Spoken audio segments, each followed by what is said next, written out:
മാന്നാർ എണ്ണക്കാട് ഗ്രാമം സോപാനം ഗുരുകുലത്തിന്റെ നേതൃത്വത്തിൽ കുടുംബസംഗമവും ഗുരുനാഥൻ പുതുപ്പള്ളി മണിയാശാൻ സ്മാരക സുവർണമുദ്ര പുരസ്കാര സമർപ്പണവും ജനുവരി 7 നടക്കും. സാംസ്കാരിക വകുപ്പ് മന്ത്രി സജി ചെറിയാൻ ചടങ്ങിന്റെ ഉദ്ഘാടനം നിർവഹിക്കും. മാന്നാർ എണ്ണക്കാട് ഗ്രാമം സോപാനം ഗുരുകുലത്തിന്റെ നേതൃത്വത്തിൽ കുടുംബസംഗമവും ഈ വർഷത്തെ ഗുരുനാഥൻ പുതുപ്പള്ളി മണിയാശാൻ സ്മാരക സുവർണമുദ്ര പുരസ്കാര സമർപ്പണവും ജനുവരി 7 പുതുപ്പള്ളി മണിയാശാൻ നഗർ തോന്നക്കാട് സെന്റ് ജോർജ് ഓഡിറ്റോറിയത്തിൽ നടക്കുമെന്ന് ഭാരവാഹികൾ പത്രസമ്മേളനത്തിൽ അറിയിച്ചു. അതായത് സാമ്പത്തികം ഇല്ലാത്ത കുട്ടികളെയൊക്കെ നമ്മൾ കടയിലേക്ക് കൊണ്ടുവരാൻ വേണ്ടിയുള്ള ശ്രമങ്ങൾ നടത്തുന്നുണ്ട്. അതേപോലെ നമ്മുടെ ഗുരുകുലം കോവിഡ് കാലത്തും ഒക്കെ നിരവധി സഹായ സഹകരണങ്ങളും ചെയ്തിട്ടുണ്ട്.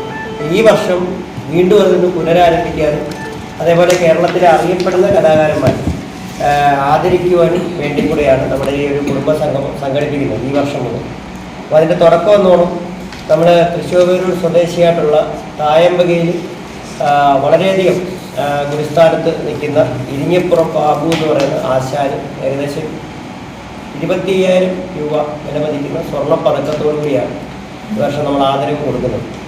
രാവിലെ 9 വിളംബര റാലി, തുടർന്ന് ബുധനൂർ ഗ്രാമപഞ്ചായത്ത് പ്രസിഡന്റ് പുഷ്പലത മധുവിന്റെ അധ്യക്ഷതയിൽ ചേരുന്ന യോഗം സാംസ്കാരിക വകുപ്പ് മന്ത്രി സജി ചെറിയാൻ ഉദ്ഘാടനം ചെയ്യും. സോപാനം ഗുരുകുലം സെക്രട്ടറി മേളപ്രമാണി RLV ശ്യാം ശശിധരൻ സ്വാഗതം ആശംസിക്കും. ചടങ്ങിൽ പുതുപ്പള്ളി മണിയാശാൻ സ്മാരക സുവർണ മുദ്ര പുരസ്കാരം മന്ത്രി സജി ചെറിയാൻ തൃശ്ശിവപേരൂർ സ്വദേശിയായ തായമ്പക വിദ്വാൻ ഇരിങ്ങപ്പുറം ബാബു ആശാന് നൽകി ആദരിക്കും. സോപാനം രക്ഷാധികാരി രവീന്ദ്രൻ S. എഴമറ്റൂർ, കേരള സംസ്ഥാന മുന്നോക്ക സമുദായ ക്ഷേമ corporation director father Jiji Thomas Olivia, പ്രശസ്ത ജ്യോതിഷ പണ്ഡിതൻ ഹരി പത്തനാപുരം, പ്രൊഫസർ PD ശശിധരൻ, സോപാനം ഭരണസമിതി അംഗവും മുൻ ബ്ലോക്ക് പഞ്ചായത്ത് പ്രസിഡന്റുമായ N. സുധാമണി, സോപാനം വാദ്യകലാ ക്ഷേത്ര കോർഡിനേറ്റർ ജോൺ ഉളുന്തി തുടങ്ങിയവർ പങ്കെടുക്കും. തുടർന്ന് വിവിധ കലാപരിപാടികൾ നടക്കും. Sopanam president RLV Akhildas, Sopanam secretary RLV Shyam Sasidharan, executive committee അംഗം സലിൻ ചങ്ങനാശ്ശേരി തുടങ്ങിയവർ വാർത്താ സമ്മേളനത്തിൽ പങ്കെടുത്തു.